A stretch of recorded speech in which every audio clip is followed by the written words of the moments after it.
might we propose from the SEC that any publicly traded company, whatever the compensation is, total compensation given for an executive, can only be 100 times that of the least compensated person in the company, including consultants, including independent contractors. So Juan and Maria, who are mopping the floors at night, making $9 an hour, you're good for $900 an hour tops.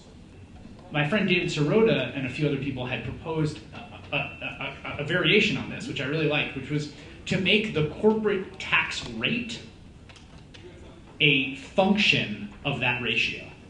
Oh.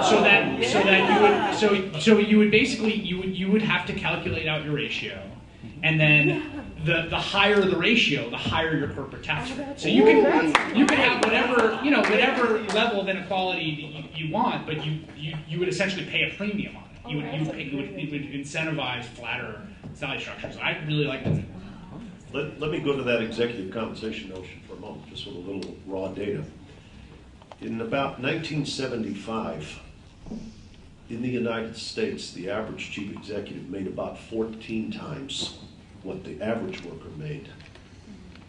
As we approached 2006 and 7, that was a number close to 350 times.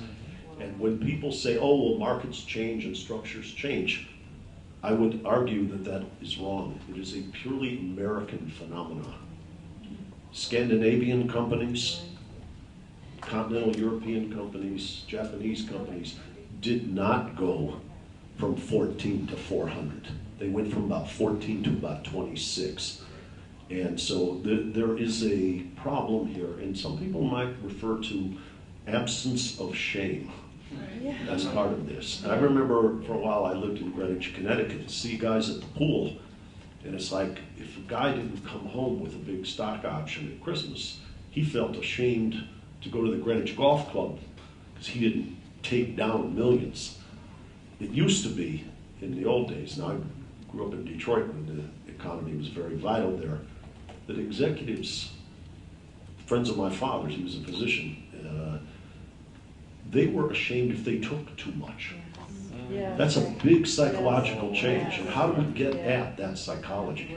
I mean, cops and robbers is okay, but self-restraint and a sense of values and a sense of purpose, kind of part of our education and values, that's harder to achieve, but it's much more durable.